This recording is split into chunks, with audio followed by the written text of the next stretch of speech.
এটা যেমন তেমন হাট নয় রে বা, এটা পাবনা জেলার ঐতিহ্যবাহী পুষ্পপাড়াতে সেই বিশাল বড় ছাগলের হাট রে ভাই।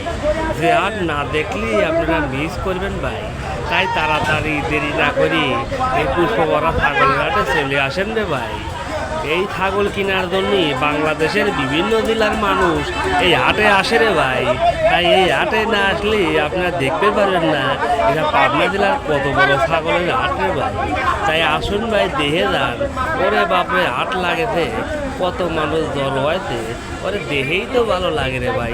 বেশ সুন্দর হাট। এই হাট না দেখলেই আপনারা বুঝতে পারবেন না রে ভাই, পাবনা জেলার এত সুন্দর হাট লাগে রে ভাই। তাই চলে আসুন ভাই, বেশি দূর নয়, এটা পাবনা জেলার পুষ্পপাড়া বাজারের পর অবস্থিত ভাই। সেই বড় ছাগলের হাট।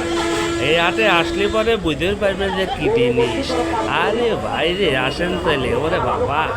তাই আপনারা যেখান থেকে দেখছেন ভাই, আমার এই ভিডিওটা শেয়ার করে পাশে থাকবেন এবং আমাকে ভালোবাসা দিয়ে সবসময় পাশে থাকবেন। এই ধরনের আরও ভিডিও আপনাদেরকে দেখাবো। তাই সবাই ভালো থাকেন, আল্লাহ হাফেজ। এই গরু কখনো খাদ্য খারাপ ব্যাগ করে খায় না, দেখলে ভয় পায়, এটা বিশ্বাস রাখবেন। আর রোজ পাইলে পরে হাত পাও টান করে শুয়ে পরে টানলে ওঠে না।